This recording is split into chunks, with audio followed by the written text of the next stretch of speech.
harmless. After a while, her eyes adjusted to the darkness. She focused on the bedroom door, which she'd left open a crack. If she stared at it too long, the shadows played tricks, and the door seemed to move on its own, ever so slightly.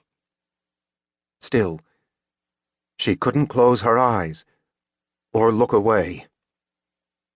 Olivia remained paralyzed under the covers until dawn, when she heard the Seattle Times delivery person tossing the newspaper on her front stoop. She crawled out of bed, then checked the living room, the kitchen, bathroom, and even the closets. Nothing unusual, nothing out of place. She desperately needed some coffee and put some water on to boil. When she wandered back to the living room, she noticed something. Her photo album was in its usual spot on the coffee table, but it was open. She'd had a couple of drinks before going to bed and couldn't remember whether or not she'd looked at any pictures. The kettle's shrill whistle sounded, and she hurried back into the kitchen. It wasn't until after she'd had a few sips of coffee that Olivia thought to glance through the album. 3 photos were missing, pulled out of their clear plastic sleeves.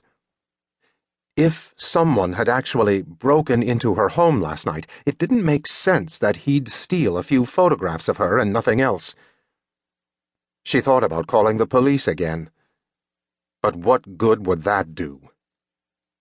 Olivia wondered if she might actually know this stalker. Was he someone from the gym or the supermarket? Maybe he was a customer of the chiropractor's office where she worked. A lot of creeps came through there. Whoever he was, she had a feeling he'd just gotten started in some kind of weird courtship of her, and it would only get worse. That afternoon, Olivia bought a package of bullets for an empty gun which she'd been keeping in the back of her closet for years. The loaded gun was now in the glove compartment of her car, parked in the underground garage at the Grand Towers Hotel. She liked having it around for insurance. Funny. It took this stalker to make her realize how alone she was. She'd lived with several different men over the years, but since she'd moved to Seattle a year ago, there hadn't been anyone who lasted beyond a few dates. It had been pretty lonely. Hell, she couldn't even keep a cat. She was allergic. If she went home alone tonight, she probably wouldn't sleep a wink. Her prospects didn't look so hot either. The bar would be closing within the hour. Frowning, Olivia planted an elbow on the bar and sipped her cosmopolitan. "Hey there, honey. Why so glum?" Olivia stared down at her drink for another moment. Part of her clung to the impossible hope that the smoky, whiskey voice belonged to a tall, handsome hunk.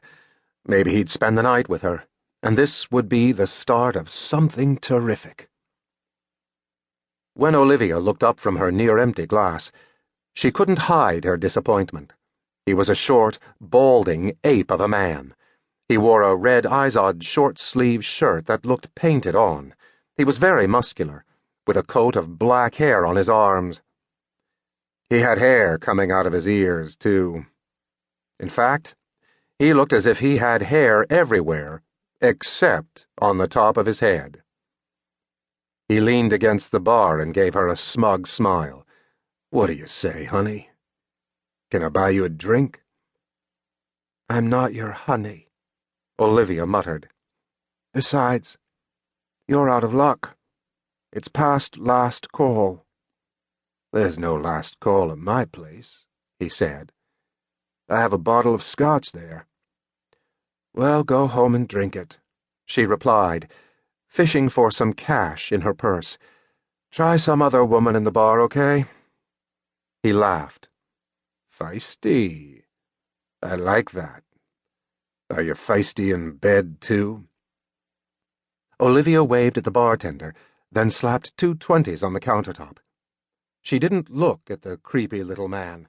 "I'll ask you nicely."